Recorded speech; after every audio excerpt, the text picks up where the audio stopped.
ஜன்னல் சமூகத்தின் சாளரம். மாதம் இருமுறை வெளிவரும் குடும்ப இதழ். இப்பொழுது எங்கே பார்த்தாலும் யாரை பார்த்தாலும் மதுவிலக்கை பற்றி பேசிக்கொண்டிருக்கிறார்கள். அதிலும் பூரண மதுவிலக்கை பற்றி பேசிக் கொண்டிருக்கிறார்கள். தமிழ்நாட்டில் மதுவிலக்கு கொண்டு வருவது பற்றி இன்று பல அரசியல் கட்சி தலைவர்களும் பேசி வருகின்றனர். மதுவை பற்றி அறியாத ஒரு தலைமுறைக்கு மதுவை அறிமுகப்படுத்திய திமுக தலைவர் திரு கருணாநிதியும் திமுகவினரும் இது பற்றி பேசுவது வினோதமானது. சாத்தான் வேதம் ஓதுகிறது என்று இதைத்தான் சொல்லுவார்களோ? மது விலக்கை பற்றி யார் வேண்டுமானாலும் பேசலாம், ஆனால் திரு கருணாநிதி பேசக்கூடாது, திமுகவினர் பேசக்கூடாது. வரலாறு மக்களுக்கு தெரியாது என்று திரு கருணாநிதி நினைக்கிறாரா? நடந்த பழைய வரலாறுகள் எல்லாம் மக்களுக்கு மறந்துவிட்டன, எல்லோரும் மறந்துவிட்டார்கள் என்று நினைக்கிறார்களா? கேளுங்கள். பீர் விற்பனையை எடுத்துக்கொண்டால் 1,32,27,000 பெட்டிகள் என 2005-2006 ஆண்டில் இருந்தது. 2010-11 ஆண்டில் திமுக ஆட்சியில் 2,86,24,000 பெட்டிகள் என 2 மடங்குக்கு மேல் உயர்ந்தது. இந்த ஆண்டில், அதாவது கழக ஆட்சியில், இது 2,31,89,000 பெட்டிகள் என குறைந்துள்ளது. மக்களை அதிகம் குடிக்க வைத்தது திமுக தான் என்பதை இதிலிருந்தே தெரிந்து கொள்ளலாம். இப்படிப்பட்ட திரு கருணாநிதி தான் இன்றைக்கு மதுவிலக்கை பற்றி பேசி வாக்குகள் பெற இயலுமா என்று முயற்சிக்கிறார். 2007 ஆண்டு தமிழ்நாடு சட்டப்பேரவையில் கள்ளச்சாராயத்தை ஒழிக்க வேண்டும் என பல்வேறு கட்சிகளைச் சேர்ந்தவர்கள் பேசிய போது திரு கருணாநிதி, நான் அவர்களுக்கெல்லாம் சொல்வது, கள்ளச்சாராயம் என்பது ஒழிக்க முடியாத ஒன்று என்பதுதான்.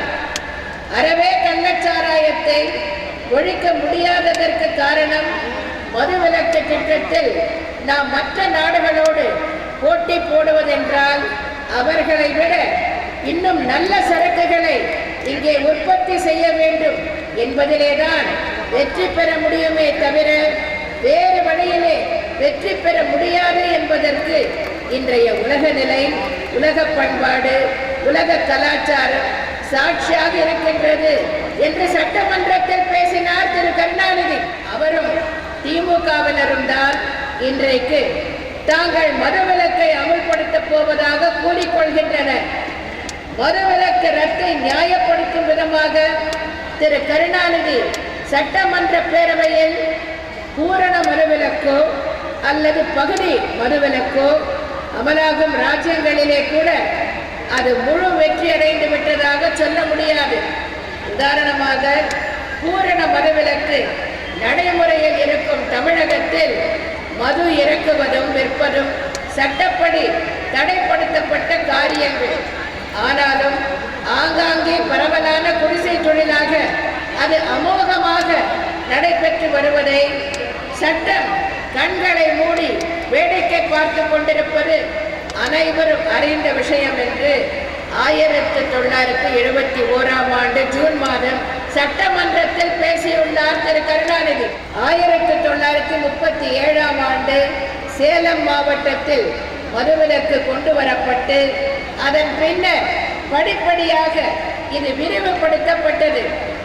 1948 ஆண்டு அண்ணல் காந்தியடிகள் பிறந்த நாளிலிருந்து தமிழகத்தில் பூரண மதுவிலக்கு அமல்படுத்தப்பட்டது.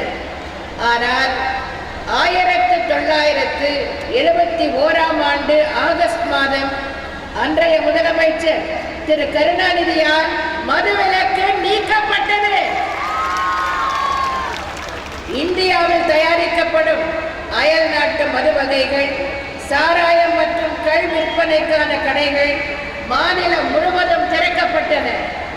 மதுவிலக்கை நீக்கி குடியின் பழக்கத்திற்கு தமிழக மக்களை திரு கருணாநிதி ஆட்படுத்த முற்பட்ட போதே மூதறிஞர் ராஜாஜி கொட்டும் மழையில் திரு கருணாநிதியை அவரது இல்லத்தில் சந்தித்து காலில் விழுந்து இறைஞ்சும் வகையில் கெஞ்சிய போதும் அதை உதாசீனப்படுத்தி மதுவை தமிழ்நாட்டிற்கு கொண்டு வந்தவர் திரு கருணாநிதி. மதுவிலக்கு குறித்து இதுதான் திரு கருணாநிதியின் உண்மையான கருத்து. ஜன்னல் சமூகத்தின் சாளரம் மாதம் இருமுறை வெளிவரும் குடும்ப இதழ்.